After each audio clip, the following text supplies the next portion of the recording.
Bolans T20 explosion. It's the chance now of Bolans. They need 158 to win the match. All Saints having made 157 for 3. M&M opening the batting. That's Miguel and Maxwell. Our first ball is outside the line of the off stump. Alzari Joseph is the bowler opening the bowling for Burton's Laundry All Saints Pythons. And it was a lifting one outside the line of the off stump taken by wicketkeeper Michael Dover. So Mikael Louis of St. Kitts and Maxwell Georgeson opening the batting here for Bolans. Alzari Joseph just on the 30-yard circle. There is someone moving in front of the black side screen behind Alzari. So umpire Michael Laurie just asking them to go away from that position as this one is beating the bat outside the line of the off stump. Mikael Louis playing and missing, rather circumspect in his approach to that particular delivery. Should I play or should I not? And the ball was going past almost a stagnant bat outside the line of the off stump and taken away by wicketkeeper Dover. So we have had 2 deliveries and no run on the board. They need 158 to win the match. Bolans, incidentally, one of the top teams in the competition this year in terms of run scoring. They've scored the highest score in the 2018 Bolans T20 explosion, 190 for 4 against New Winthrop's Lions.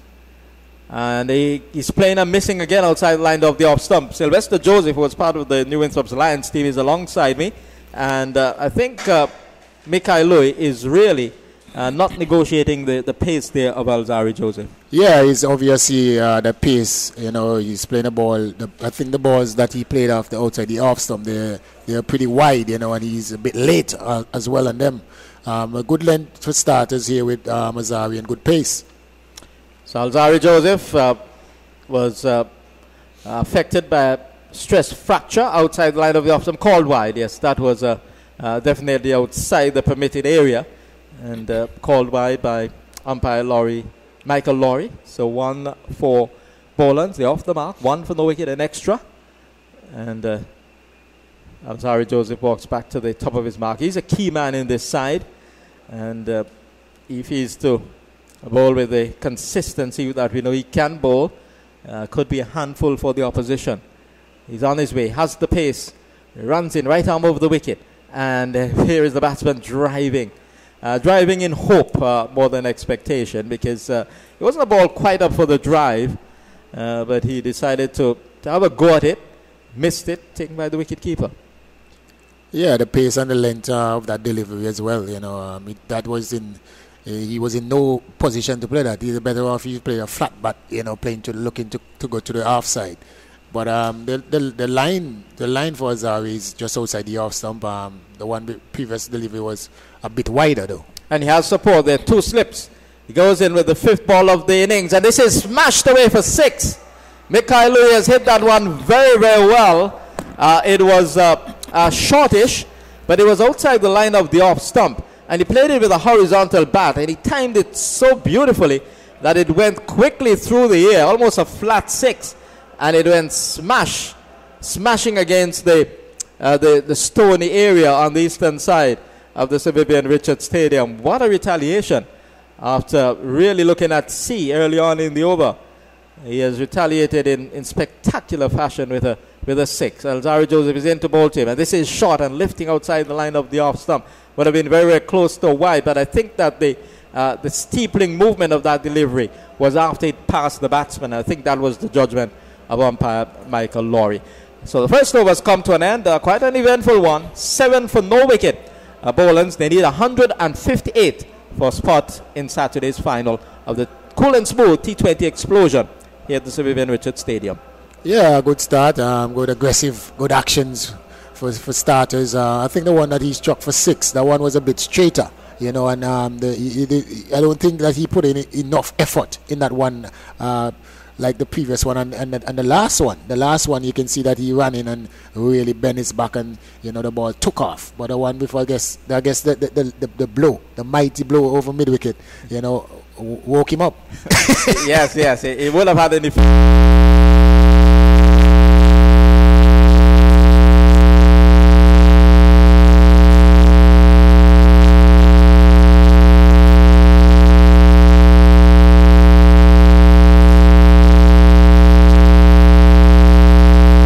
For no wicket after the first over, and we're going to have spin to begin with at the far end.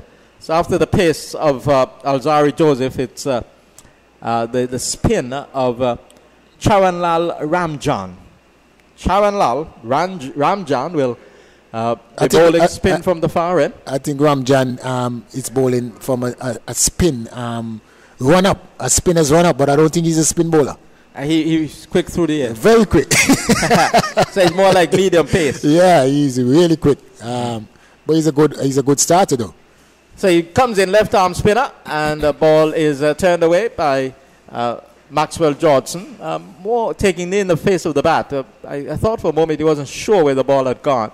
It went down towards the short fine leg area. The fine leg field rather square. Not as fine as we normally see. 7 for no wicket. This is over number 2 in progress. As Ramjan, the left arm spinner, bowling around the wicket. It's clipped away down to the fine leg position. This time it was intentional by Maxwell Johnson. Just rolling the wrist there and getting it down to Gideon Pope in that short fine leg position inside the 30-yard circle. He remains on 7 for no wicket as Ramjan comes in, left arm spin, and it's hit off the back but into the offside this time. He goes towards the point position, and there is no run. So it has been a relatively quiet start by Bolans. They need 158 to win the match. Ramjan is in once more to the right-handed Johnson, and he's beaten outside the line of the off stump, but going back and giving himself room to a ball which was not all that short. But not being able to get the room, and he tried to hit it off the back foot with a horizontal bat, missed it. Taken by wicketkeeper Michael Dove, who had the bails off, but he was very much grounded. Ramjan is in, and he's whipping this one into the onside, up towards the long on area, and they'll quickly settle for a single because the fielder was speedily around to his right to make the pickup. And one to the score, goes on to 8 for no wicket, and Johnson is off the mark. He's on 1.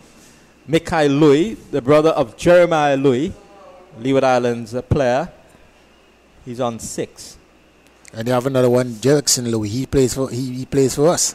Yes, so all of them playing here. They're from St. Kitts, playing in the Cool and Smooth T20 Explosion. The last ball of the second over from Ramjan is pushed into the onside. The bowler fields 2 overs gone, 8 for no wicket.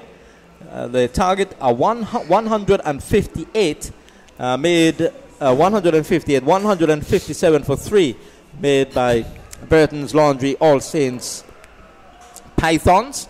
And the principal scorers there, Gideon Pope, the opening batsman, he made a 56, had a 107-run partnership for the third wicket with Larry Ordain, who made 54. Pope faced 43 deliveries, batted for 73 minutes, struck 6 fours and 2 sixes. And Larry Ordain, in his 54 not out, faced 50 balls, batted for 72 minutes, and hit 4 fours and 1 6. At the end, Kerry Mentor had a cameo, 22 ball, 12 ball, 22 outside the off stump from Alzari Joseph, and Maxwell Johnson is playing and missing, taken low down by wicketkeeper Dover. So Mentor, 12 balls, 22 runs, 1 4 and 2 sixes, helping to push the score beyond 150 at a point in the closing stages of the innings where when Larry Ordain could not get back to ball. He was really struggling. I think he was trying too much and at times trying to hit the ball too hard, and he missed several deliveries during that closing phase. Outside the off stump, and again Maxwell Johnson is playing and not making contact. I think there was a lack of foot movement on that occasion to get as close as possible to the ball.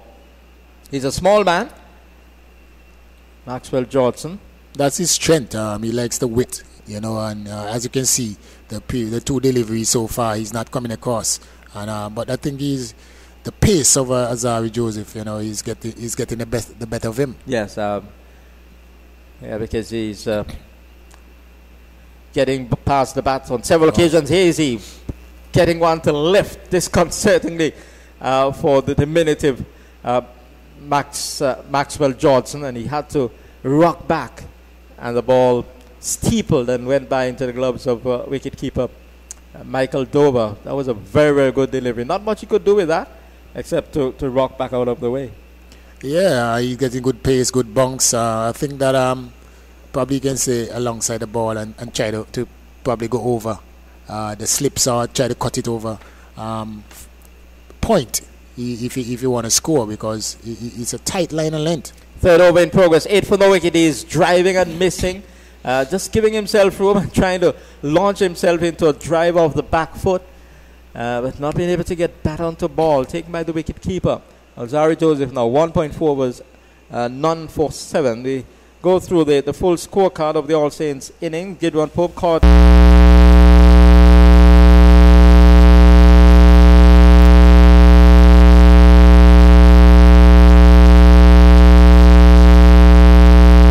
17 for 1 in the fourth. In the same over, Casey Carty was caught by wicketkeeper Johnson off the bowling of Tongue for naught, 18 for 2. Alzarri Joseph right arm over the wicket, a similar stroke to a full length delivery, missing, giving himself room and attempting to hit off the back foot, but not close enough to the ball, and Dover collects behind the stumps. Larry Ordain was not out on 54 from 50 deliveries, 4 fours and 1 6. Gideon Pope, 6 fours and 2 sixes in his 43 ball, 56. And Kerry Mentor not out on 22 from 12, 1 4 and 2 sixes. Extras 10, buys 4, 1 leg by, 5 wides, 157 for 3 of their 20. 1 ball to come. Kyle Mayers, 4 overs, no maidens, none for 12. Time Tongue, 4 overs, no maidens, 2 for 38. Alzarri Joseph is in. He's playing again. Similar delivery, similar result. Taken by the wicket keeper. So Alzarri Joseph bowls a maiden. His second over, a maiden. And the score is 8 for no wicket. Orlando Peters, 4 overs, no maidens, 1 for 26. Martin Caesar, 4 overs, no maidens, none for 34. Winston Nelson, 2 overs for 19 runs. Earl Waldron, 1 over for 14. And Tyrone Williams Jr., 1 over for 9 runs. More from Sylvester Bouncing Joseph, the former West Indies batsman. And then for the first time, it will be Denmore Roberts. Yeah, it is obvious now that too much dot balls on the behalf of Bolans. I think the pressure is building. Alzarri is bowling a very good line and length with good pace, and Maxwell, to me, is backing away from the stumps. He's not giving himself room. To me, he's backing away because the balls are not too close to half stump. They're just outside half stump, and he's not getting across to play the shot. I think that is what I'm talking about. You bat 4 or 5 dot deliveries. I don't even try to come across and try to get a single so the other guy can get on strike. You play the same shot over and over. Here is the first delivery of Ramjan's new over. First delivery is played away out onto the onside, out to the mid-on region, and they come through for the 9th run.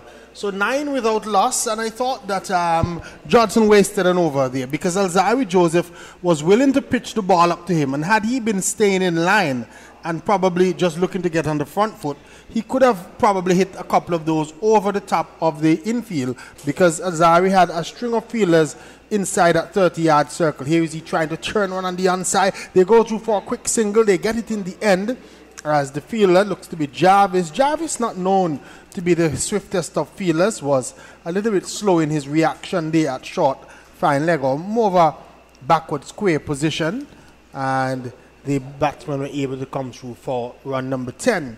I haven't seen Tyrone Pace Williams Jr. a lot featured in this tournament for Bolans. I wonder why.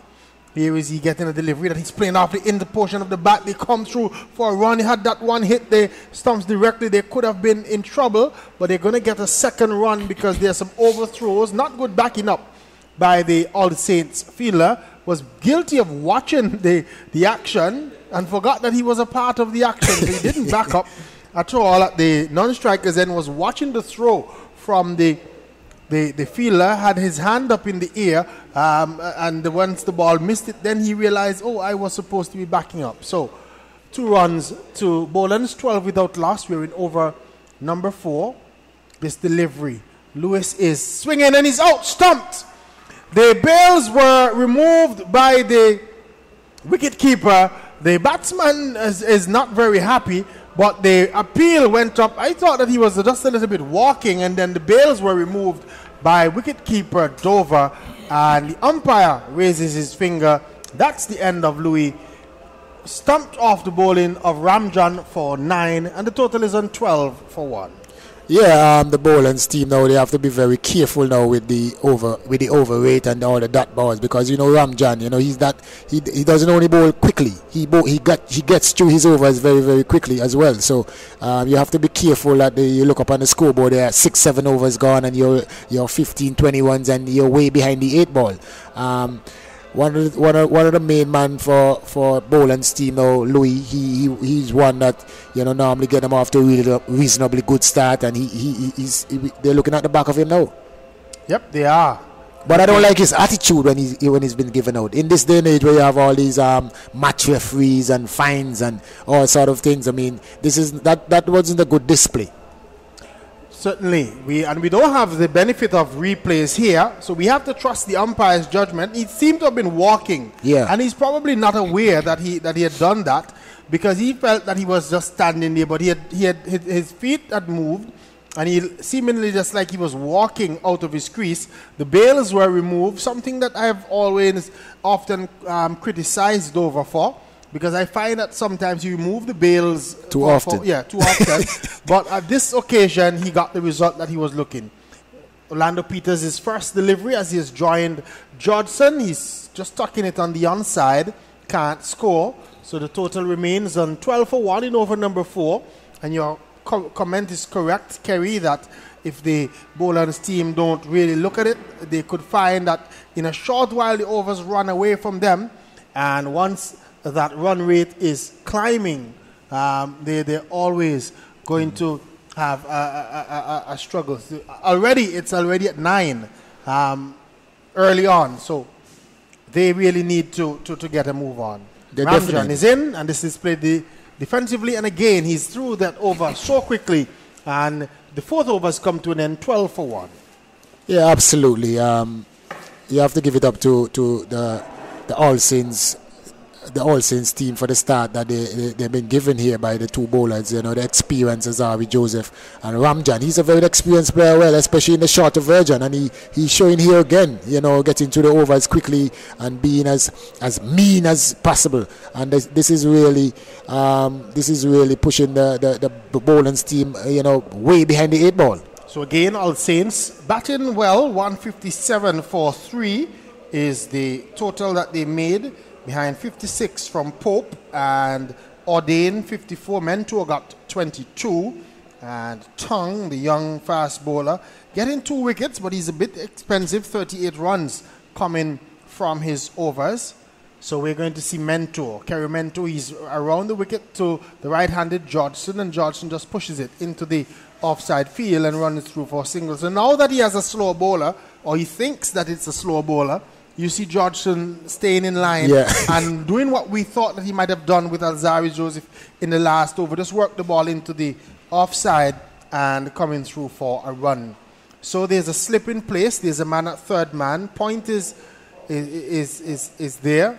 There is a man on the cover boundary, short extra cover. The mid-off is now pushed back to the long-off position, and the mid-on is up. Mid-wicket is straight, and a man at backward square. This is Kerry Mentor in on the line of the leg stump, and the ball falls away and not taken cleanly by the umpire. Wide signal, so they get 2 runs. 2 runs to the Bolans total. So Georgeson, he's on 2. North is Orlando Peters. We say good evening to all those who are listening to us, wherever you're hearing us, whether it's on the stream or via ABS radio. It's the Cool and Smooth T20 for 2018. And it's Burton's Laundry All Saints Pythons versus Bolans. We're going to have to rename Bolans next year. We'll just call them SAP. They normally like that name in that direction. Here is he flicking at one and gets it off the bat and down to the fine leg boundary for 4. It was a poor delivery from Kerry Mento outside the line of the leg stump and helping it on its way. It went pretty close to the wicket keeper, but he couldn't gather it in, and the ball runs down to the fine leg boundary for 4. 19 for 1, the score has gone up to. Yeah, well, it looks like if this is the trend in terms of the bowling change, if this is the quality that they have, I think that Bolans is in business, because from the start that they have been given by Azari and Ramjan, with these Mento coming, with these lollipops, they might be in a bit of trouble tonight. Mento is in again, and this is a better delivery. This time the batsman plays and misses at the delivery outside the line of the off stump. Mento is coming around the wicket, so he's angling the ball towards the slip region, and Georgeson with both feet just trapped in the crease just allowed the played and missed that one, and it went through to the wicket keeper. Here is he getting another delivery. He's coming for a big shot, missed it completely again. The ball goes through to wicket keeper Michael Dover, and there is no run. So the score remains a 19 for 1 in over number 5. They're scoring at a rate of 4.07. They require 9.07.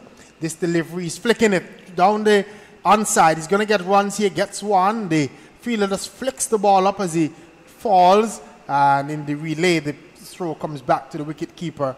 And Georgeson gets 2 more runs. He's on to 8, and the total on to 21 for 1. Just one delivery to go in this Kerry Mento over, and so far it has cost him 9 runs, so a bit of a relief of the pressure that was being put on by Ramjan and Alzari Joseph. Now that we have Kerry Mento on, Mento is in, and this delivery is driven out on the onside, and there's a bit of a misfield. They're going to get the single in the end.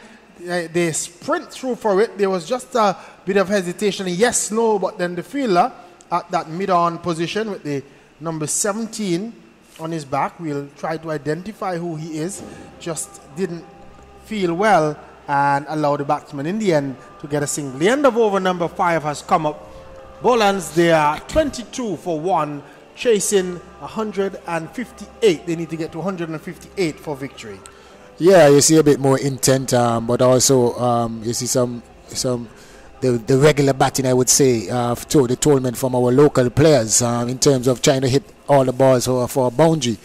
Sometimes you have to come and take the pace, those soft hands, and rotate the strike, especially when the bowler is bowling a good area. We saw you doing that with a bit of a mixture the other night against the Liberty Blackhawks. How was that? How was that? It was good fun. I mean, you looked like you were having fun. Yeah. and you were batting. I was trying to bring some respectability to our team and to our batting. Thought you did. It made it appear as a contest. For a moment, it looked as if it was going to be one-way traffic, but then, with you, this delivery is played defensively, but they get a single. Yeah. The first delivery of Ramjan's new over, his third over. So far, he's had 2 0.1 overs, no maiden, 5 runs, and he's taken 1 wicket. Ramjan for All Saints Pythons, and Pythons trying to get into the finals once again. They play well in this version of the game. Here is a delivery right up to Baby Peters. He's trying to force it away, and the ball squeezes out into the offside field, and there's no run. There were about 3 men on that offside looking to bear down on that delivery. They walk back to the 30-yard circle as Ramjan left arm around, the wicket is in, and this delivery is driven back over the top of the bowler, and it goes for 6 runs. Pitched up to Peters, and with all ease, he just came forward, and with a flick of the wrist, the ball sailed over the long off region, and he gets 6 runs. Yeah, it's interesting if the Bolans team can really put up some partnerships here and put some pressure on this All Saints team, because you see every time there's a boundary hit struck somewhere, you see hands going all about. You know, if there's a close run out of midfield, you see hands up. You know, so I think if the pressure, if they can get some pressure, I think it's going to be a lot of fun out there watching. Could be, and should be. That's what you would want for semi-finals. You want good games. Here we watch as Ramjan is in to Peters, and Peters is edging and caught at short third man. It was a poor stroke. It was outside the line of the off stump, and it had a little bit more height, and he just stood there, tried to play the cut shot. The top edge foul, the ball flew to the fielder at that short third man position. Peters hangs his head and walks away. That's the end of him. Caught Joseph of Ramjan, and he had made 6. Orlando Peters goes. Bolans here, 29 for 2. You put the curse on them. That was a big wicket there for the All Saints. Pythons, yeah. They're a big wicket. I mean, Orlando has been, I think, the most productive player, batsman for the Bolans team, along with Shamar Springer. They both have had some good partnerships throughout, and now they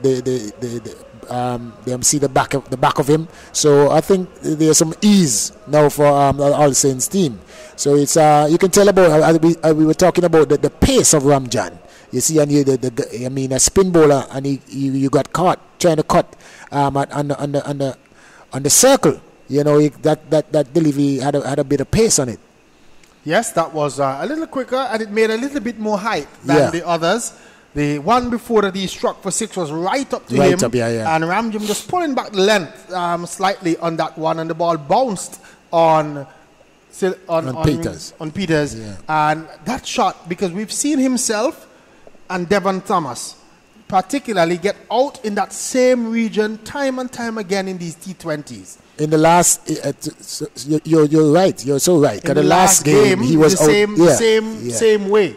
He needs to stop playing that shot, especially in T20 matches. He needs to curb his natural tendency to play it and think about it a little more, because he tends to get out in that direction, and Devon Thomas as well. Devon Thomas either gets out like that or trying to play some reverse shot or something. This delivery to Springer, he's working it into the onside, gets his first run off his second delivery. 30 for 2 in over number 6. So not the type of power play that the Bolans team would have wanted, because at the end of the power play, they're only on 30 for 2, scoring at a rate of just 5, where they still require a rate of 9.14. So they would want to try and see if they can increase the scoring rate, but the All Saints team would also be happy because they've gotten through the power play overs unscathed. Also, and they have gotten the big wicket, scalp. Because when from the start, you know, the All Saints Pythons, they were 36 for 2 from 6. So I mean, the comparison is not too far fetched. So, but the thing is, the important wicket, Orlando Peters, that is the big blow, I think, for Bolans. And with the way that Georgeson is batting, you don't expect. Well, I'm not expecting him to be there for a long time, but Springer, who has come out to join him, has batted well in this tournament as well. In his last game, I remember him having a good knock for the Bolans team. He had a very good knock against us as well. Yes, and so he has done well. He was known more for his bowling, but we understand that he's nursing an injury, so he's playing predominantly as a batsman, and coming in early at 4 suggests that the Bolans team have a lot of confidence in his ability.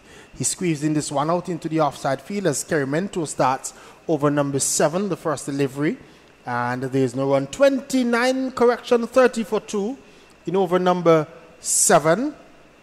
So we're watching as the All Saints team try to defend the total that is reasonable, or is a good total in T20 these days. 157 is a good total. Yeah, really challenging one. It makes the team batting second having to work. This delivery, he's worked away out in the onside. Springer gets his second run, so he's on to 2, 31 for 2 in over number 7. And just to bring you up to date, Dover was bowled by Tong for 15. Pope caught Williams off Peters 56. This delivery again outside the line of the off stump. Georgeson waves the bat at it, and it goes through to the wicket keeper. And he's not getting the ball away. He's soaking up deliveries, and he's not necessarily. He's already faced 20 deliveries for the 10 runs. Yeah, and I mean, you have Tyrone Williams in the shed, Earl Warden in the shed, these guys. Here is he cutting a delivery past the man diving at point down to the boundary for 4. So he gets a boundary. He would feel relieved because he's really soaked up some delivery. He's on to 14 of 21 deliveries, and the total is on now to 35 for 2. But that was a poor delivery from Kerry Mento as well. And he knows that Maxim, that's his shot. He's a lovely cut of the ball. But I know he seems to me like he's kind of he's not match fit, because knowing him, he's a better player than what we're seeing here.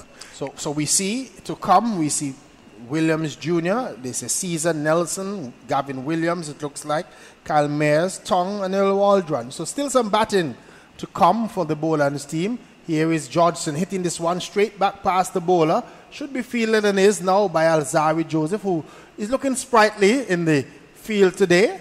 Good to see him back playing cricket as well. He's had a little bit of an injury, something that he was working on, Alzari Joseph. And good to see him back playing. That's what you would want to see from your top players, that they are really back to fitness and good to go once more. Mento is in, and this delivery is on the line of the leg stump. The batsman coming inside Springer, not with all that confidence, was just looking to work it down past the short fine leg, hit it straight to the fielder, and can't score. 36 for 2 at the end of over number 7. Georgeson is on 15 and Springer on 2. Yeah, on the western side, you see the two big boys for in the local cricket. Yep. Warming up, getting ready for the big encounter coming up next. I know everything that you have is on Liberta Blackhawks. I would put it on the Blackhawks, but with the way that the Bethesda team they're playing, you can't count anybody out, and that's good. That's what you want in sport, that both teams are worthy of being where they are, and I am really anticipating a good showdown between these two teams. I'm looking forward to it as well, because from the public, it seems to me like they are saying that the Blackhawks are very lucky. They're in the luck, and the luck more often than not. But as I was alluding to, the fact that because they are always winning, it's become a habit. So sometimes you're in a losing position and you end up winning, and that is the way it is when you're a winner. Because personally, I don't think they've played good cricket in this tournament, or the way that they can play in terms of the expectation. But they've just had, as you said, a luck going their way, that when they find themselves in difficult positions, somehow they find a way to get over the line. So the Liberta Blackhawks, they have a very good team, I must say. They do have very good names in their squad. So too the Bethesda team, and Bethesda has the 4-man of the year, Devon Thomas, who scored 4 centuries in a row, and then included a triple. Yep. So he's really been in rich form. This delivery struck away into the offside as we're in the start of the 8th over. Ramjan is bowling out. He's going to bowl his 4 overs right at the top of the innings. So he is standing there, left arm around the wicket to bowl to the right-handed Springer. And Springer on the back foot, forcing the ball away, gets it past the fielder. And Ramjan gets it out to the long-off region, gets a single. And this is what they're going to have to do in the middle overs. Look to also not just steady and look for boundaries, but look to work the ball into the spaces, into the gaps, and run the singles. They're 2 young people, so you would expect that they should be able to run singles. Here is Ramjan in, and Georgeson is pulling this one down to backward of square. Didn't time it well, so he's only going to get 2 as Jarvis comes around, has a good strong throw that pulls the wicketkeeper away from behind the stumps, and the batsman comes through for run number 40. So 40-2 in over number 8. Ramjan in his 4th and final over in this T20 spell that he's having. left arm slow bowler. Here is he in, left arm around, and this delivery, the batsman Georgeson was looking to flash it away to the offside. The ball comes off the inner portion of the bat and bounces down in front of the batsman. The wicketkeeper moves from behind the stumps to collect, and there is no run. Ramjan ready to go with his 5th delivery in this over. Left arm around the wicket, and Georgeson is pulling it in the air, but it's going to fall short of the fielder at that deep square leg position. Again, not timing it, was just looking to pivot quickly, but didn't time it well. The ball left the bat in the air, but there was no fielder in close proximity, so it was always safe, and he's able to get a run. 41 for 2 in over number 8. Ramjan with what should be his final delivery of his spell. It's worked away out to long on by Springer. Easy does it there, and he comes through for another run. The end of his spell has come up for Ramjan. The end of the over. 4 overs, no maiden, 17 runs, 2 wickets. Or he'll probably flash over and tell me 18 runs, 2 wickets. See, I tell you, the scoreboard has a way of doing that to me. 4 overs, no maiden, 18 runs, 2 wickets. Under the circumstances, good bowling. Very good bowling. Good start. You couldn't desire much better. You know, he put the pressure on. He kept the pressure on, and most importantly, he got 2 wickets and the big scalp of Orlando Baby Peters. Yes. You know, so he has done his job. I see him going off the field, and you have a younger, fitter fielder comes back in. For come in to replace him. So I don't know the rules in pertaining to that. I'm not sure as well, but clearly the way he's walking, he would tell you that he's injured. No, he's actually not coming off. He's coming down to the long off region. So he's staying on. And based on the way he's walking, Sylvester, we expect. No, he's off. He's off. You have. Who this is Pope. Oh, this is Pope. Yeah, so he's Pope. off. He's off. This is Pope still there, yes. New over.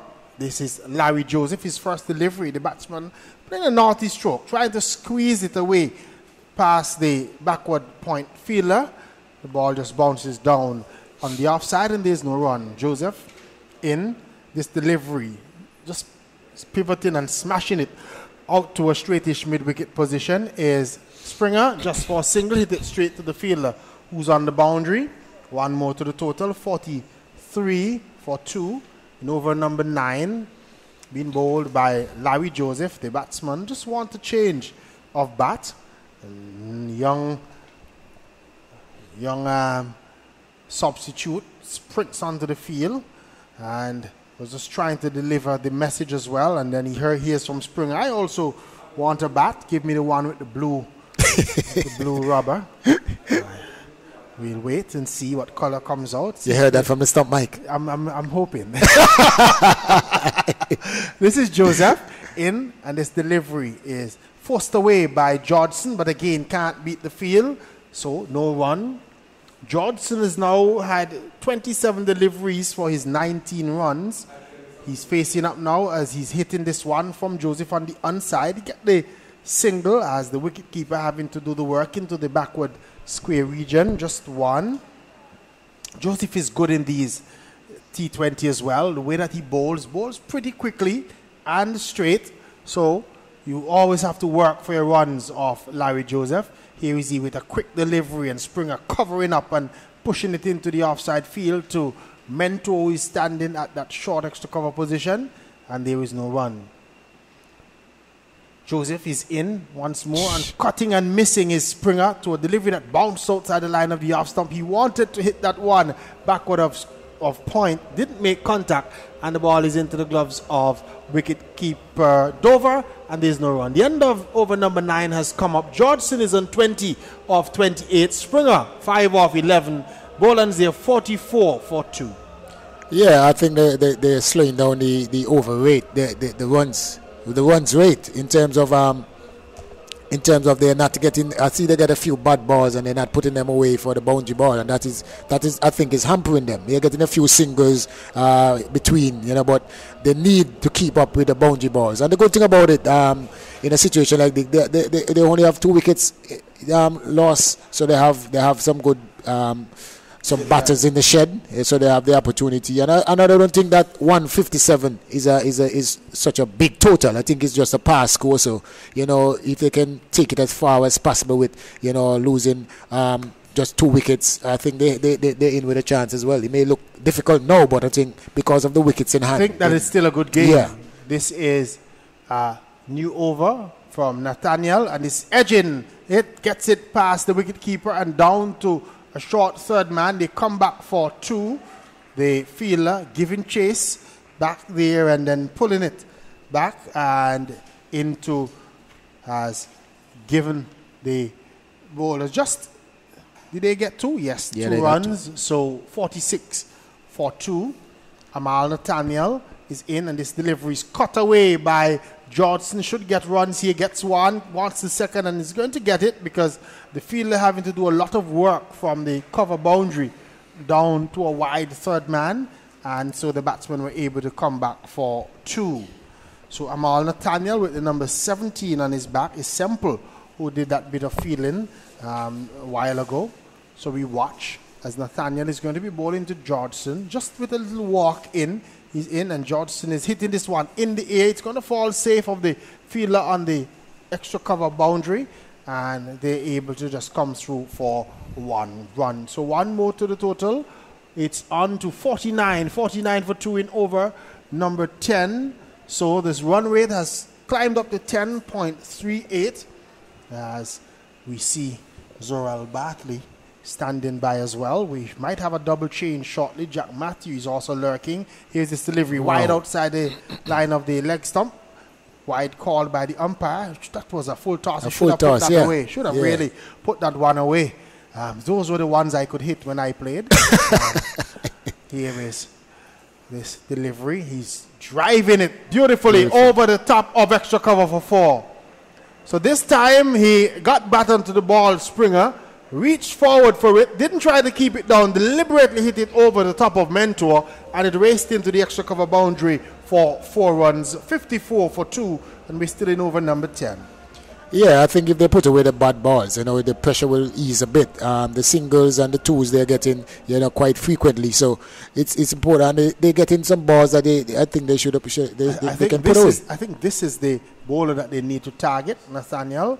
Here is Nathaniel in, and this delivery is working it out on the onside. He's going to get a run here. Good batting this from Springer. Already getting the boundary and having the presence of mind to just work that one into the gap and getting another run to the total. 56 for 2 it goes up to, with 1 delivery to come in over number 10. Jack Matthews standing by, and this delivery again, quicker delivery outside the line of the off stump, and no damage done. 56 for 2. I'll allow Kerry, you're not Kerry, you're bouncing Joseph to leave, and Zoral Bartley to come alongside me. And I'll ask Zoral to tell us what his thoughts are on the response or the chase so far, and his thoughts while I also introduce Jack Matthews. Yeah, the chase so far by the Bolans team has been a bit lackluster. 55 for 2 off 10 overs. Still 103 to get off the next 10 overs. It is gettable, wickets in hand. Unfortunately for Bolans, they have lost the wicket of Orlando Peters. As we speak, though, the umpires have called the covers on for yet another drizzle. And this has been a feature of this tournament, Jack, over the last week or so. Intermittent showers. Yes, and the atmospheric conditions favor that. We understand that pockets of moisture being blown into the area from time to time, and we would have that during the course of this particular period in terms of the change of weather conditions. We know that because of what they call global warming conditions around the world, in terms of the weather, have not been the same as it used to be.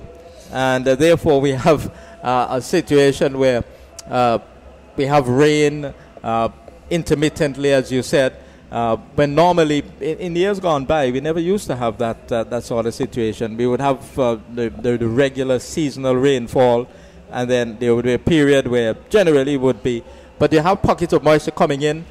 Sometimes during the course of the day you may have as many as 10 periods of showers, very sharp showers, and then it would clear, and then you'd have another a period of downpour, and that's what's happening here. Although the forecast is for only a 20% chance of rain tonight, this afternoon we had a short interruption. The rain fell just as it is falling now. It was a drizzle, it wasn't really a drenching downpour, and I suspect that once the wind would have sent the moisture across, we would have a break, and then play would be able to resume. But at the moment, we have rain with us and a break in the play. And it's a match where you don't want the Duckworth-Lewis Stern method and system to come into play here, because generally it favors the side feeling. The batting side generally does it, or it depends on how many wickets you have lost and so on. Well, it depends on how many wickets you have lost. Here it is that at this stage of the game, the Duckworth-Lewis pass score is 70 for Bolans. They're 55 for 2, so they're 15 runs behind the Duckworth-Lewis requirement. As we saw in one game in particular, it was the Blackhawks versus Empire Nation. And the Duckworth-Lewis pass score changed off the last delivery of the game.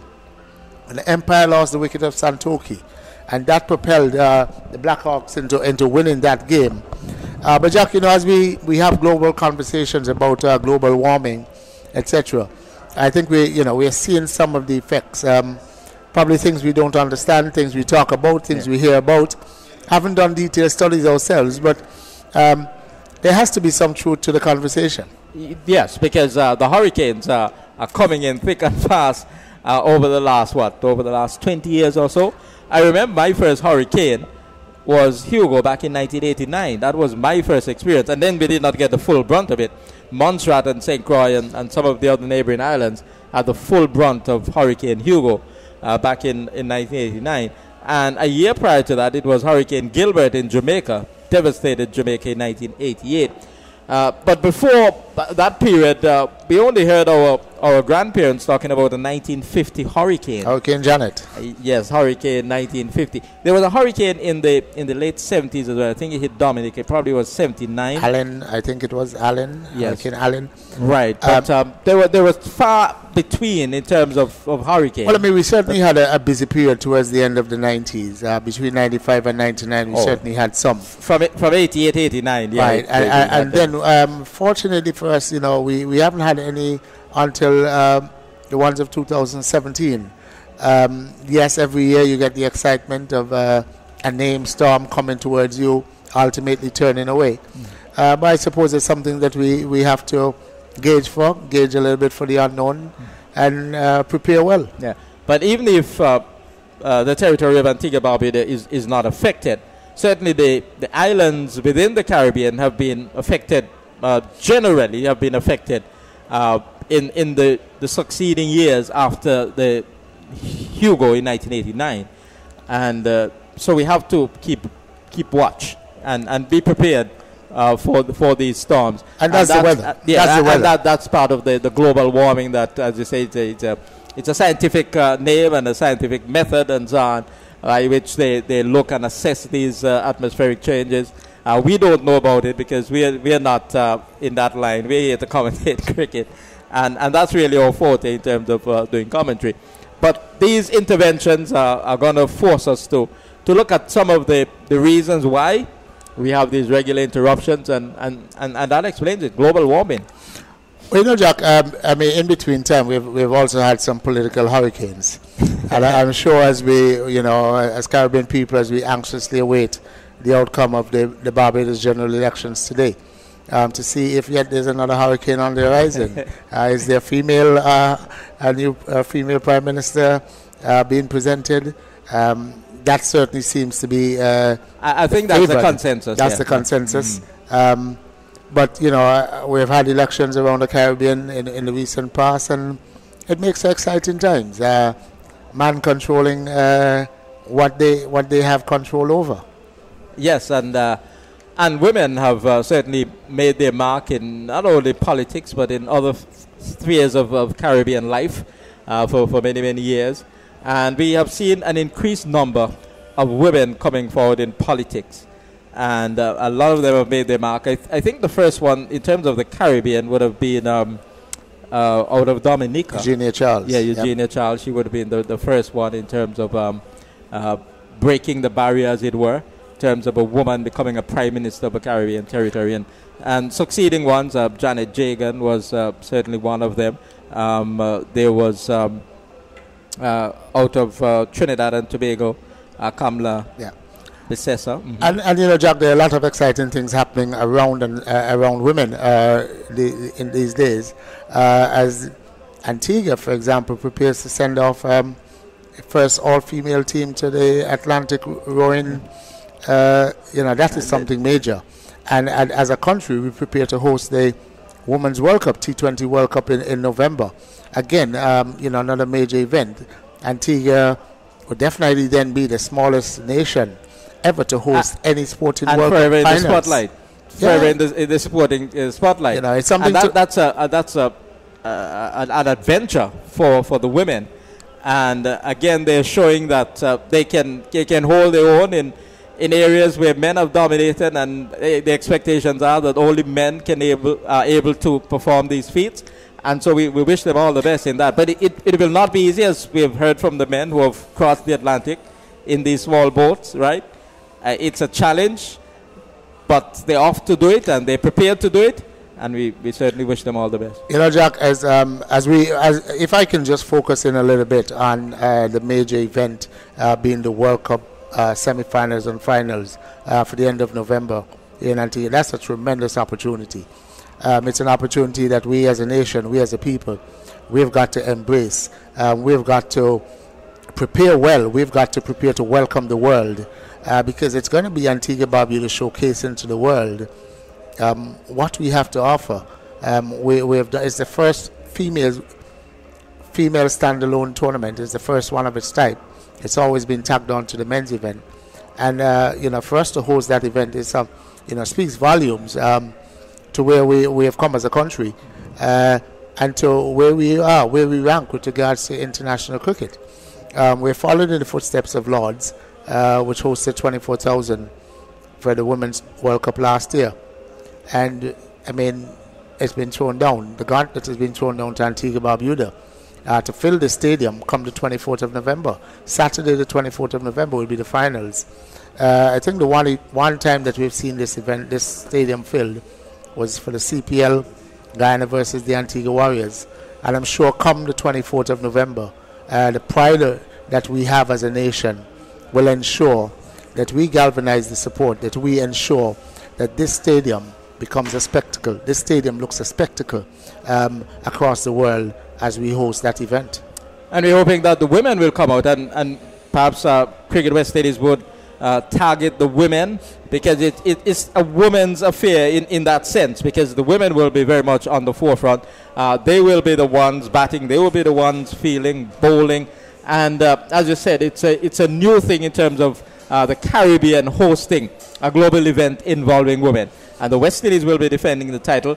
And the West Indies, the Cricket West Indies, formerly the West Indies Cricket Board, I think would be targeting women now to bring them out to the various venues so that they can lend support. Because when you're hosting an event as elaborate as this one, you're going to need the support of the public, and with the backing from the females and the males, the West Indies would be energized to do very well out in the middle, and perhaps hold on to their title as world T20 Women's Champion. Well, with 6 months to go into the tournament, Jack, we have got to start inviting our friends to come and celebrate that weekend with us. The two semi-finals are going to be on the 22nd of November, Thursday the 22nd, followed by the finals on Saturday the 24th. We have got to start inviting our friends from wherever they are in the world to come out and celebrate those events with us. We've got to ask our friends and our families out in the diaspora, in the US, in the UK, to come home, to make it a homecoming, to make it a grand celebration of what sports has done for this country, Antigua and Barbuda. I think we owe it to the investment made by the government and the cricket associations and the sporting associations over time because I don't think it's only a celebration of cricket. I think it's a celebration of what we have achieved as a nation across the sporting spectacle. The Backer Baileys, the Fred Sobeys in their days, the Lester Birds, the Lester Benjamins, all those names would have done the athletic track. The Heather Samuels and Sonia Williams, and so therefore, and I'm just talking about track and field. You can talk about the footballers and the netballers and the people that we as a country, a small country of 170 square miles, Antigua plus Barbuda, the ones that we've put on the international map. We've not even mentioned our cricketers who have become wholesome names, who have become legends in the game. So it ought to be considered as a celebration of sports across Antigua and Barbuda, what we represent, what we have represented for the last 100 years. And you mentioned some females in your account of some of the personnel and some of the athletes who have managed to perform on the world stage, and that's the whole idea, that it should be a situation for the female supporters here in Antigua to say, well, we're privileged to be part of this. We're privileged to have players from the Caribbean, female players from the Caribbean, playing on the global stage, and we are going to be there to support them. We're going to be in the crowd cheering them on as they perform out in the middle. And also the fact that these females have done well in different sporting events, various sporting disciplines, and have done very well over the years. You mentioned Heather Samuel. She got bronze at the Pan American Games. Karen Joseph. At one time, she was the second top shooter in the world of netball. And that's a tremendous feat from a tiny island of Antigua and a tiny twin island state of Antigua and Barbuda. To have accomplished that, I would have accomplished something considerable. Yes, Jack. So I think it's for us to get the buy-in. It's for us to encourage the young people, encourage our children to look forward to that event, an event when they can put their hand up and say, I was proud to be an Antiguan when Antigua hosted a World Cup. Not every country gets to host a World Cup, and Antigua Barbuda has been given that opportunity. So we've got especially to a World Cup final. Especially a World Cup finals. We've got to embrace it. And so let's hope that going forward, our conversation, our every conversation relates to November 24th, or that period in November when we'll be the spotlight of the international cricketing world. And there will be various promotional activities, I would imagine, by Cricket West Indies. There will be banners all over the place. There will be talk shows. There will be various promotional activities with respect to the Women's World Cup and the semi-finals and final to be played at this very venue, the Sir Vivian Richards Stadium, come November. The rain has stopped. The players are back out, and we're going to see a resumption shortly. It's quite an intriguing match. It hasn't been the most flamboyant start by Bolans in pursuit of 158. They're 55 for 2 at the halfway point of the innings. But we're talking about T20 cricket. They have wickets in hand. They have 8 wickets in hand. They need to score 103 from the last 10 overs. And anyone who knows a little bit about mathematics would know that it's just a fraction over 10 per over. And in 2020 cricket, that is achievable because you can have several big overs along the way. And with wickets in hand, anything is possible. But at the moment, you would say that the ascendancy is very much with the All Saints team. They have certainly a tight grip on proceedings. The bowling has been quite tight. The batters haven't been able to have their own way. Orlando Peters came out. Normally he's a free-flowing batsman, but he was kept down. He had a glorious 6 during his innings, but the very next ball he fell, getting a delivery which bounced on him and not being able to control it and being caught in the backward point third man area by Alzari Joseph. So there's still a lot of cricket to come, not only in this match but in the one to follow, and we expect a cracking affair between the two birds. It will be the Eagles against the Hawks in the second match of this Cool and Smooth T20 explosion here at the Sir Vivian Richards Stadium. There's a lot of consultation taking place, and I think it is with respect to the Duckworth Lewis. I don't know if that is going to take effect immediately because we have had an interruption early on in the afternoon, and now we've had a second interruption. So I don't know what's the position with respect to that conversation that has taken place involving the umpires, senior players of the two sides, and the match referee. And so we'll know if there is going to be an impact with respect to the Duckworth Lewis in this game. And then Moore Roberts is going to point out what will happen. The score is now 55-2, and the target is at the start 158. We now understand it's a revised target of 128 from 16 overs. So 128 needed from 16 overs. The 73 required of 6. Yes, 73 of 6. It's going to be demanding. And I did say earlier on that generally in the Duckworth Lewis method, Duckworth Lewis turn method, the field inside would usually have the advantage. And I think that's the case here, because to get 73 from 6 overs is going to take some smashing and bashing. Well, they have nothing to lose, Bolans. That is, it's a place in the finals that's at stake. Springer is in good form. Johnson hasn't been scoring quickly, but he's still there. And I'm sure the likes of Kyle Myers to come. I'm sure Bolans is going to give it a big dart. We've welcomed back in this game, Jack, the return of Alzari Joseph. That is good news for local cricket. That's good news for regional cricket. He certainly looks fitter and stronger. Did bowl 2 overs, good pace. Doesn't seem to have lost anything. Just hope he's gone away and put through that strengthening work and is ready to resume his career. So the first ball on resumption, it's wide from Larry Joseph, trying too much with that, trying a quick delivery, but he was offline, well wide outside the line of the off stump, called by umpire Michael Laurie, and this ball is hit hard down the ground, 6 runs. So Shamar Springer launching himself into a straight drive. Larry Joseph was up in his arc, and he put bat to ball and hit it very, very well. He went sailing over the rope in front of us here on the southern side of the Sir Vivian Richards Stadium. 6 to Shamar Springer, and the score rushed on to 62-2. Again, the new target, 128 of 16. So they, at the start, they needed 73 from 6. Here's a good delivery, good comeback by Larry Joseph, forcing the batsman onto the back foot to a ball which had a bit of spin as well, and spinning into the right-hander. The off-spin is in, and Shamar Springer is hitting it down to the long-on fielder, and he is caught.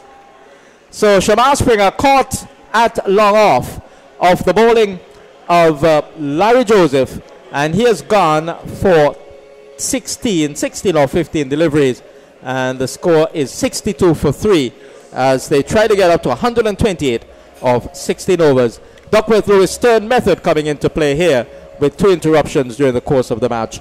It's 62-3, 16 Springer caught Nathaniel of the bowling of Joseph. A quicker delivery there from Larry Joseph. Springer was trying to hit it back over his head. Seemed to have sliced it somewhat. Was falling short of the man at long off coming in, Alzari Joseph. In the end, took a nice diving catch, low to his left. Good movement there and a good catch. All Saints would be delighted to at least see the back of Springer. It has brought Kyle Myers in. A bustling left-hander, a robust one who strikes the ball with tremendous power. And I'm sure at this stage of the game, with nothing to lose, I'm sure he's going to go helter-skelter. Yes, that's why he has come out. He's a left-hander as well. So a change in terms of the right-handers who have come to the crease so far for the Bolans side. And they'll be hoping that Kyle Myers will be able to have a go.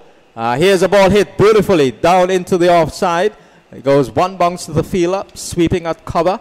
1 to Georgeson. He has been there since the start of the innings. He's on 25 from 32. Not the strike rate you would want, especially chasing a target now, 128 of 16. So he would have to step up a gear if he's going to be part of this run chase and a successful run chase. We're just about 12 and over. And with 5 overs to go after this, I'm sure Kyle Myers looking towards the left, to his right, over the deep mid-wicket area. I'm sure that is going to be his target area. So Larry Joseph now looking to counter, has opted to go around the wicket, so he'll be bowling Right arm off spin around the wicket to the left-handed Kyle Mayers, and Mayers gets a ball which he drives down to the long on position. Nathaniel comes around to his right, swoops onto the ball, sends the return on the bounce to the bowler Larry Joseph. 1 to Kyle Mayers. He's off the mark, and the score has inched on to 64 for 3 of 10.4. They need 128 off 16. 128 off 16. That's the new target because of interruptions from rain. Mikhail Louis was the first man dismissed. He was stumped by Dover. Here is the batsman giving the bowler the charge, and he hits it over the top, 6 runs. So he's really stepping up a gear here. Maxwell Johnson giving the bowler the charge and just opening up a bit and getting that one over the long off position for 6 runs. We have had now 10.5 overs bowled. In fact, we've had 11 overs bowled, and the score is 70 for 3. 70 for 3. The new target, 128 of 16. Wonderful stroke. Definitely a wonderful stroke there. That last over went for 15. 2 sixes included, lost the wicket of Springer. But at least it has kept Bolans in the hunt. Started at an asking rate of 12 point something. It's now come down to 11.6. So definitely within the rate. Is 58 to go. It's 5 overs to go. And, you know, Jack, anything can happen. We've known Myers to be a big hitter if he can connect with a few. And if he can start to put the fear in the All Saints fielding team. At the same time, the All Saints would definitely want to deliver some dot balls and get some pressure back on the batsman, because scoreboard pressure is going to be the big thing here for Bolans. Yes, they have to keep hitting. They have to score big off each over if they're going to have a chance of winning this match. So Mikhail Louis was stumped by Dover with the bowling of Ramjohn for 9, 12 for 1. Mayers is driving. He hits it along the ground down to long on for his 2nd run. It's gone on to 71 for 3 at the start of the 12th over. They have 16 overs in which to get 128 runs. That's the new target. Then Orlando Peters was caught by Alzari Joseph of the bowling of Ramjohn for 6, 29 for 2 in the 6th. And Shamal Springer in the last over was caught by Amal Nathaniel at long off of the bowling of Larry Joseph for 16, 62 for 3 when he departed. Kyle Mayers has come out to join Maxwell Georgeson, who is unbeaten on 32 from 35 deliveries. So he'll be looking to go over the top and try and keep striking. One bowler has completed his allotment. Sharan Lal Ramjohn has had 4 overs, no maidens, 2 for 18. So here is Kerry Bentoni bowls him. That was a full-length delivery of Yorker length, really, and it plucked the leg stump out of the ground as Maxwell Johnson went for a big heave over the top of the long-on area, and he missed it, and the leg stump went cart-wheeling, and so that's the end of Maxwell Johnson. He has been bowled by Kerry Bento for 32 off 36 deliveries, and it's 71 for 4. Bowling from around the wicket with a sling in action. Good delivery there from Mento. Yorker length hit the leg stump. Johnson swung all over it, trying to go big, to go deep. Missed it and was bowled. 71 for 4. The pressure definitely on Bolans, and All Saints would be delighted to see the back of Johnson, because he is just beginning to come out of his shell and picked up a lovely 6 in the last over. It has brought to the crease Gavin Williams, is it? Or is it... no, that's not Gavin. That's Nelson? Perhaps it's Winston Nelson. We'll tell you momentarily. And he has a wide-open stance, reminiscent of the former Guyanese and West Indies opening batsman. His name eludes me, Clayton Lambert. Extremely open. So he's looking at mid-wicket, really. And here is the new batsman driving into the onside, getting it off the interface of the bat. He goes quickly down to the mid-wicket square leg region. So he's off the mark with 1. And Kyle Mayers comes in to strike now. So the score has pushed on to 72 for 4. 72 for 4. Again, the new target is 100 128. 128 of 16 overs. And we're now in the course of the 12th over. Halfway through it. 72 for 4. Winston Nelson is the man who has come in. And here is Mentor into ball to Kyle Mayers. He hit it hard on the bounce down to the long on position. So he can't get it over the top. They need 4s and 6s here if they're going to really have a chance as the overs go by. We're into the 12th over. 16 overs. They're going to bat. And they will need to score 128 to win the match. Winston Nelson comes back into strike. Here is Kerry Mentor bowling a medium pace, right arm over the wicket. And Nelson can't get underneath this, giving the bowler the charge, gets it away towards the square leg region, a backward square leg position. And it's Michael Dover who gave chase from behind the stump. His return to the bowler's end was a wayward one, and it had to be backed up. And the batsman scampered a couple of runs. So the score's gone on to 75 for 4. 1 ball left in the 12th over of the innings. 4 overs to come after this one. And they need to score 12.72. So the asking rate is climbing. And climbing maybe out of control as far as Bolans are concerned. So here is Mentor on his way to bowl to Nelson. And Nelson is driving. Can't get it away. It goes on the ground down towards the straightish mid-wicket position. The fielder just misfeeling momentarily, and the batsman used the opportunity to rush back for the second run. But they're not going to do it in 1s and 2s. They will need 6s and 4s. We have had 12 overs gone, 77 for 4. 4 overs to come, and they need 51 runs from those 4 overs. So that's quite a demanding ask, because they will need to score 12.75, and Joel Bartley, that will take a lot of hitting. It will take a lot, but it's not out of reach. As we keep on saying, Carl Mayers is there. Good bowling there for Mentor in that over. Only conceded 7. One of which at the end of the over was a misfield by Gideon Pope. And it has been one of the concerns, Jack, as we look at young Gideon Pope. Certainly someone who's put on some size. And someone, if he's going to progress in regional cricket, maybe looking towards international cricket, will definitely have to take his fitness under control. Lose some weight, get strong, and it doesn't look well. It doesn't present a good picture. Oh, here's a no ball. Clearly, it slipped from the grasp of Larry Joseph, who is now into his 3rd over. 1 for 18 now. 1 for 18. This is over number 3 for him. And not sure what he was trying there. Maybe because the ball was wet. He's asking the umpire now for the towel to dry the ball. But it went high, just about chest height, to the wicket keeper, Michael Dover. And so immediately called a no ball. So there'll be a free hit here for Kyle Mayers. Will he be able to take advantage? Here is Larry Joseph, and he hits it over the top 6 runs. Taking full advantage of that one, getting underneath that delivery. He had a bit of width outside the line of the off stump as well. And Kyle Mayers is not going to miss out, especially because it's a free hit. And he really launched himself into that. Hit it down the ground for 6. He's on 9. And the score's rushed on to 84 for 4 at the start of the 16 overs they will need to bat to get 128. And those are the situations. A little bit of momentum to Bolans. And he's outside the off stump. He drives and misses.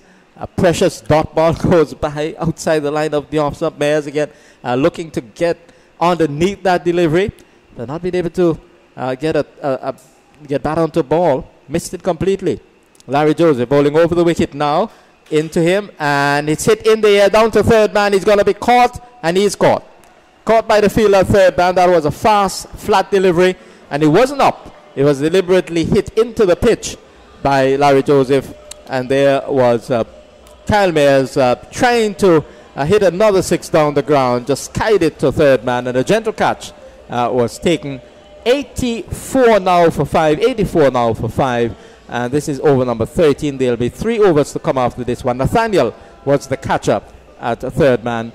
So Mayers caught Nathaniel, bowl Larry Joseph for 9. It's 84 for 5. And it is desperate times for Bolans.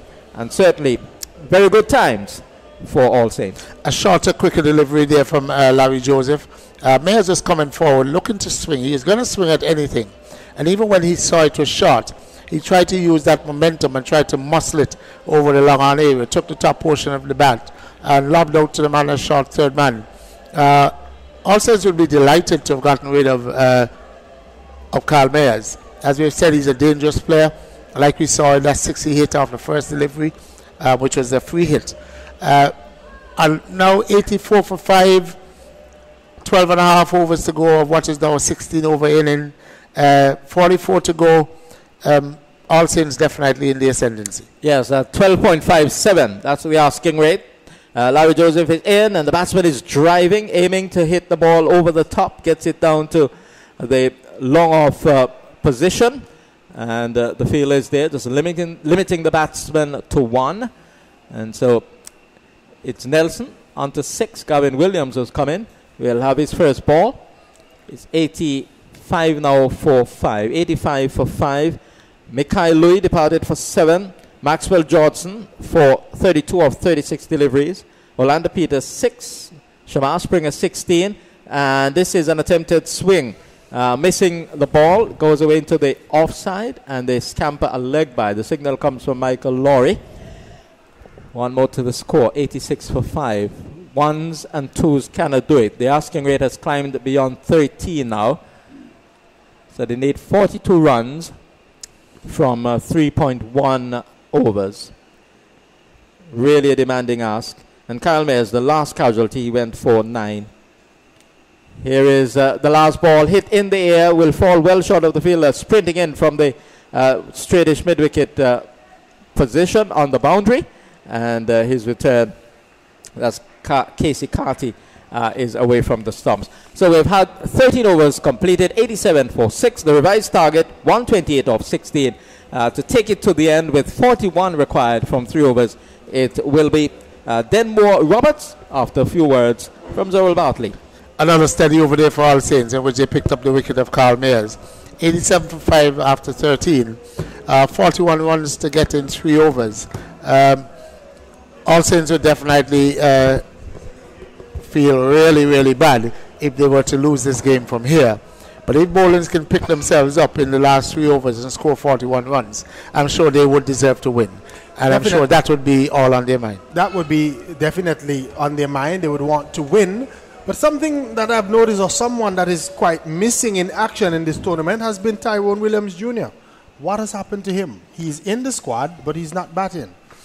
Unfortunately so, because as one of the young aspiring good batsmen coming out of Antigua, Barbuda, tournaments like these is definitely what he needs to propel himself further. He's not featured at all in this tournament, literally, for Bolans, because he didn't bat in the last match, and we haven't seen him yet in this match. So he's really gone down the pecking order in terms of importance in the Bolans setup. And for someone who would have been the man of the tournament just a couple of years ago at the West Indies Under-19s tournament, we certainly would have wanted to see him advance his form, advance his confidence, and propel his career on opportunities such as these. So it's going to be ordained to continue.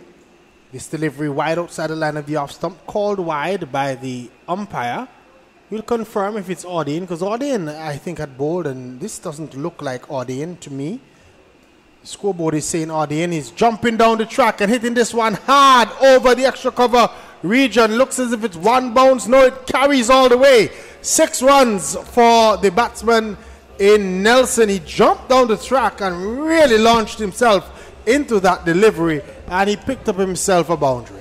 Definitely a big hit there at this critical time of the innings. Missed on the first delivery, which was called a wide, and going after that one, the man was square on the cover boundary. He hit it over extra cover. Picked himself up 6 runs. Certainly picked himself up 6 runs, and still holding hope alive for the Bolans team. A few more of those, Zoral, and then we really could see if All Saints could handle pressure. This seems to be probably the bowler that they want to target. We're still just trying to confirm his name. Doesn't look like ordained to me, but the scoreboard says it is. But we'll watch and see. as comes in from the far end, and Nelson just looking to come across, gets it off the inner portion of the bat. It goes down to backward of square, just a single. All Saints will be happy with that. Just one. He was looking to crash that one again, and is cramped up by a good delivery as the bowler just kept that ball angled into the batsman. So Gavin Williams, who used to be a national captain in cricket here, is not been really seen regularly in the cricketing circles, we understand, due to work commitments. These days he's facing up now as bowler is in, and he's swinging at that one outside the line of the off stump and missing. Ball goes into the gloves of Dover, and there's no run. 87 for 5 the total remains, so another dot ball for All Saints. And here is Williams, this time driving it through the extra cover region, gets 4. That's a beautiful shot. I was wondering where the ball went, because the way he played the stroke, I was looking for the ball to go square, but the ball raced through the extra cover region, and the fielder at extra cover and the one at mid-off looked at each other as the ball raced into the boundary, and that's 4 more runs to Bolans. The total is on now to 90 for 5. 99 for 5. 99, correction, for 5. So Gavin Williams has always been a good time of the ball once he connects. On that occasion, we certainly saw that. He sped through the extra cover region, bisected the man at long off and the man sweeping on the extra cover boundary. So it is Ordain that's bowling. Ordain with his 5th delivery to come. He's just having a change of feel. He's plugging that gap where that last ball went. Williams hitting this one back past the bowler quickly out to the fielder at long off. He had a bit of a fumble, but recovered quickly enough, and the batsmen were only able to get 1 run. 100 has come up for the Bolans team. 100 for 5 in over number 14. A full toss, and I'm sure Gavin Williams really would have wanted more of that. He hit it straight, didn't choose to go across the line. Was looking to go directly over the bowler's head, but only picked up a single. 100 off 84 deliveries in 67 minutes for Bolans. Ordain with the last delivery of his first over, and Nelson is looking to hammer this one. Doesn't time it well, hits it straight out to the fielder at the long off region. He has a strong throw that pulls the wicketkeeper away from the stumps, and the batsmen were only able to cross for a single. The end of over number 14 has come up. 101 for 5 or 14. They require 27 from the final 12 deliveries. 27 from 12 deliveries, and anything can happen from here. 101 for 5 or 14 overs, a revised target of 128. Nelson and Williams at it. The All Saints team would want to ensure that the experience, the international player, Alzari Joseph, delivers this penultimate over and puts them back in the ascendancy. Hopefully an over that may go for 4 or 5 and leave at least 20 runs for the last bowler. But a good comeback here by Bolans. They're still in with a chance, and if they can bat properly, if they can sneak themselves 10, 12 runs in this over, you just never know what can happen in the end. So still anybody's game at this stage. Alzari Joseph is coming back, just trying to have his fielders in the right places. So he's sent back the man at mid-off to a long off position. He's also asked the long on to go down. There's deep backward, there's deep mid wicket on the boundary. The man at long leg is wide. He has a man at third man, 3 men on the offside inside the circle as he begins to move in now from the southern end. Alzari Joseph is in, and Nelson gets one down the leg side, called wide. They come through as well for the added run. So 2 runs to the Bolans team. So subtract 2, 25 still from 12. So it's still possible. Bolans still holding hope alive, and they would feel that they still are in with a chance once they have these 2 batsmen at the crease. Alzari Joseph would want to not be bowling wides at this stage of the innings. Here is he moving in again from the Sir Andy Roberts end. He's in, and this delivery, the batsman is swinging and missing, and they come through for a run as the ball bounced through to wicketkeeper Dover. He didn't collect it cleanly, and they were able to steal a run. So 25 5 needed from 12, or it should be 24 needed from 11.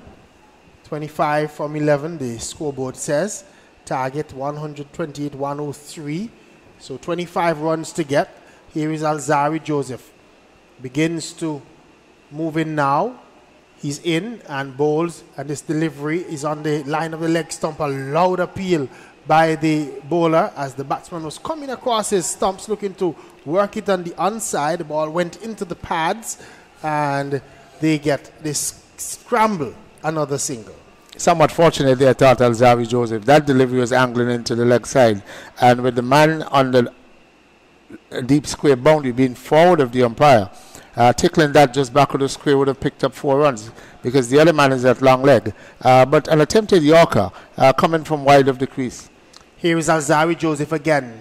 Sprints in, goes past umpire Laurie, is in, and this delivery is whipped away over mid-wicket for 6 runs. That's a magnificent shot by Gavin Williams, or was that Nelson?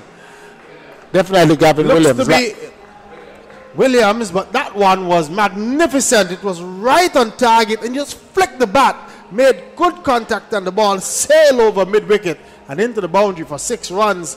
Could the pressure get to the All Saints team? Well, like I said, Gavin Williams is a known good striker of the ball. That delivery was just a half jab. Didn't follow through with the swing. He picked it up just about centre and leg stump and hit it over wide mid-wicket. A lovely shot and done with in effortless fashion. Here is Alzari Joseph, comes in now to bowl to Williams, and Williams is flashing at one and the ball bounces through again. They steal the single. So a bye as the ball is bouncing through to wicketkeeper Dover, and he's not gathering cleanly, so it gives the batsman an opportunity to steal the single. 1 more to the Bolans total, 1 more. It goes on to 112 for 5. How many required? 16 required, and still some 8 deliveries to go. So Bolans would think that they still have a chance. Here is Alzari Joseph, comes in to bowl to Nelson with that wide open stance, a slow delivery, good delivery by Alzari Joseph. Nelson can't get onto that one. A bye given once again as the ball bounced through to the wicket keeper, but that was a good delivery from Alzari Joseph, taking all the pace off of the ball and having the presence of mind to recognize what the Bolans team they're trying to do. 15 required from 7 deliveries.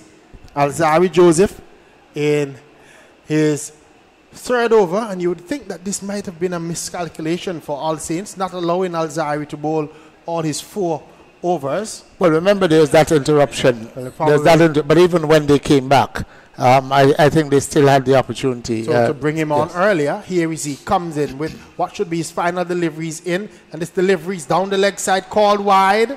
So he's going to have to bowl another one. And this over has gone for 13 so far. The required run rate is now only 14. 14 runs required to win this game in 7 deliveries. As a matter of fact, it has come down to 12 with just that wide delivery from Still Alzari 14. Joseph. Still 14. As you see, run rate required or correction. Runs required 14, run rate required 12. But we'll see as Joseph comes in to bowl to Nelson, and Nelson is pushing this one down to the 3rd man region, gets the single. 1 more to the total. It's on to 115 for 5 at the end of over number 15. So 6 deliveries to go, and they require 13 runs. It's right down to the wire. Nelson and Gavin Williams for Bolans, and who will have that final over for the All Saints team? Look as if they're going to have a team meeting. At this stage, what it was interesting from that last delivery that Gavin Williams, it was Gavin Williams on strike, not Nelson, who took the strike. He has taken over. He has Alzari Joseph for that lovely 6 over deep mid-wicket. And at this stage of the game, with the last over to come from the northern end, and with the breeze carrying the balls predominantly to the western side, if he connects with 2 deliveries over that onside, this game could be over. Could be over. It's 13 runs that All Saints has to defend. I'm sure they'll be very disappointed to have conceded 14 runs in that over. Yes, and the last 2 overs, they've really conceded a lot of runs. Quite a bit of runs came off the bowling of Ordain, And then right here at the end, Alzari Joseph as well with that over that had 14 runs coming from it. So it's again, in my opinion, a further miscalculation here by Captain Mentor, because he should have been the one now coming in with this final over. Instead, he's got to turn to Gideon Pope, who hasn't bowled a delivery all evening. Is very much a part-time bowler. Yes, he did bowl in a previous game, but this is a big gamble. And with only 13 runs for Gideon Pope to defend against a rampaging Gavin Williams, I want to suggest that the momentum here definitely is with Bolans. And this would be a big turnaround from where this game was at the interruption. Yes, it was. And at one point, it looked as if All Saints were cruising, but now they are under pressure. So they are taking their time about it. They have several men we see set in the field. The Captain Mentor is standing, throwing the ball to the bowler. We see Jarvis set in the field. We also see now the wicket keeper trying to adjust. We see Mentor pointing his hand and now moving back. Let's tell you his field. He has a short third man, a man at point. Extra cover is on the boundary. Then there's a short extra cover, man long off and long on. Deep mid wicket on the boundary. It was deep backward square. Now he's moving him to forward of square, and the man has come now to a short fine leg. That's the field for Pope, who's going to be bowling the final 6 deliveries, 13 requires. He's in, and this delivery is swung away out to the mid wicket, and he misfields it. He runs into the boundary, and that's 4 runs. Not a good bit of feeling by the man on that deep backward square boundary. The ball went straight to him. Looks to be, is that Larry Joseph? Yes, it is. It is Larry Joseph. All he needed to do was to stop the ball, to palm it back into play. The most that could have been conceded was 2 runs. He clumsily moved to his right, skidded off the grassy turf, and by that time he had gone too far, and he palmed it into the boundary for 4. Bowling off spinners, Pope is going to be challenged to not concede the remaining 9 runs. 9 to get from 5 deliveries. He's hitting this one in the air. The fielder is not getting on with it. Falls safely. They'll come back for 2. The throw is a lob throw, pulling the wicket keeper away from the stumps. The batsmen were able to come through for 2, and it's also a no ball. A no ball, so it's a free hit. So everything is going wrong for All Saints in this final over. I'm afraid Captain Mentor got it wrong. There is no way that Gideon Pope should be coming in at this stage. Mentor bowled himself out. Alzari Joseph still has 1 over to go. Unfortunately for All Saints, they got it wrong after the rain. With 6 overs to go, at 6 overs to go at the interruption, Alzari Joseph had 3 overs he could have bowled, and unfortunately he's been left 1 shot. Here is this delivery. He's hitting it high in the air over the long on region for 6 runs. Is that victory for Bolans? Yes, it is. The players sprint onto the field. Pope falls to the ground in utter disgust. The wicketkeeper for All Saints walks away. Victory for Bolans. They get to the total of 128 for 5 with some 4 deliveries to go. Disarray in the All Saints camp. They threw it away. After the interruption at 10 overs and coming back with 6 overs to go, a readjusted run requirement, unfortunately, and they let it slip from there. Poor decisions made by Captain Kerry Mentor brought Bolans back into this game. At the same time, Gavin Williams came in and brought some momentum. Even after Kyle Myers, who we expected would have been the main man going into the last few overs, it was Gavin Williams in the end who came and hit some lusty blows. And in the end, it was him who launched the Pope delivery. Pope, a part-time bowler, coming in and asked to defend 13 overs after the last over. 13 runs. 13 runs off the last over. A huge miscalculation there by the Kerry Mentor. By Kerry Mentor and the Burton's Laundromat All Saints Fighters threw this game away at the end. Unfortunately for them, they have not advanced to the finals for the 2nd year running, and come finals day, they will then play for 3rd place. Unfortunate for All Saints, a good win for Bolans, picking themselves up, dusting themselves off, and winning this game. And you said it approaching the final over that Gavin Williams had taken over, because you could see that he pushed the last delivery from Alzari Joseph down to third man and clearly said to Nelson, I am taking the strike for the final over. I'm backing myself for the final 13 runs. Yes, because Nelson, for all the energy, 16 off 10, he was winding up, he was swinging. He had his left foot planted outside the left leg stump in his stance, very chest on, but never showed any form, never showed any consistency with regards to hitting the ball.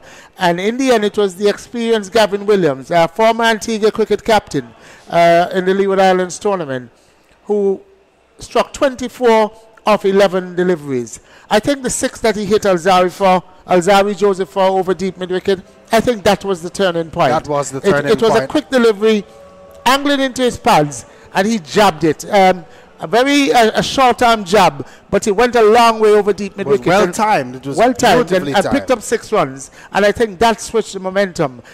14 runs from the penultimate over by Alzari Joseph definitely swung the momentum the way of Bolans. And so they're in the finals, and they now await the winners of the next game. PIC Insurance, Liberta Blackhawks versus CUB, Caribbean Union Bank, Bethesda. Bethesda Golden Eagles, they are called as well. So it's a battle of the birds coming up next. The Golden Eagles versus the Blackhawks. But the All Saints Pythons, they were defeated by the Bolans Cricket Club, and the winning run struck by Gavin Williams, who was left not out on 24. So let me just give you the rundown of the Bolans batting.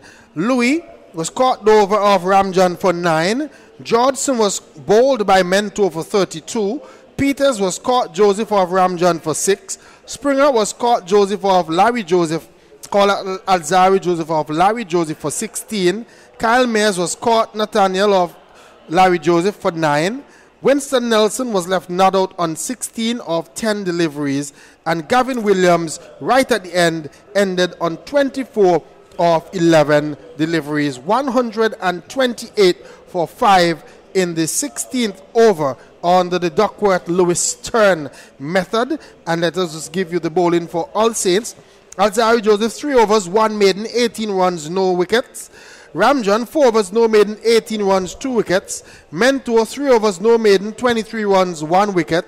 Larry Joseph, 3 overs, no maiden, 27 runs, 2 wicket. Nathaniel, 1 over, no maiden, 11 runs, no wicket. Ordain, that 1 over that he had that cost 13 runs, that was also one of the points where the match changed. And right at the end, Pope has just 2 deliveries, 13 runs. So between the last 8 deliveries, 26 runs were had by the Bolans team there, and taking their side to victory.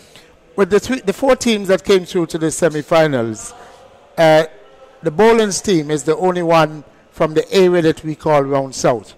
All the other teams were from the eastern quadrant of Antigua. And so with them having done the business and having gone through to the finals, now awaiting the winners of the next semi-final, it is upon the people from the south, it is upon the people from round south, from Old Road to Jennings, to prepare to come out on Saturday to support this Bolans team in what is going to be a grand finale. Let's urge all spectators to come out and give this local tournament a cool and smooth T20 explosion, the support it requires. It has lived up to the billing. It has produced local stars. It has introduced regional stars. And so come out on Saturday and support your Bolans team. I'm urging the people from the south to come out and support Bolans against whoever. And if we ask you, Denroy, I'm sure you're going to say it will be a Bolans PIC Blackhawks finals. That would be the hope. But if you ask me, if I ask you, what would you say? Sponsorship matters. But again, it's going to be.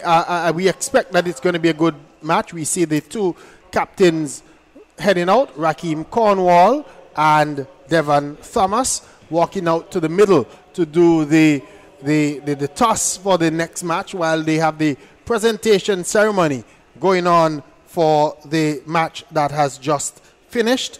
So you're listening to the coverage live here, but let me just recap what took place. All Saints, they made 157 for 3 when they batted in their term. Dover got 15, Pope 56, another half century for him. Carty didn't score today. Ordain not out 54. Mentor got 22, 157 for 3. Bowling for the Bolans team, Myers 4 overs for 12 runs. Tong 4 overs for 38 runs. He got 2 wickets, but he was expensive. Peters 4 overs for 26 runs with 1 wicket. Caesar 4 overs for 34 runs. Nelson 2 overs for 19. Tyrone Williams Jr. had 1 over for 9 runs. And Earl Waldron 1 over cost him 14 runs. The All Saints team would at that time needed 157 for 3, 157 for victory. But then we had rain during their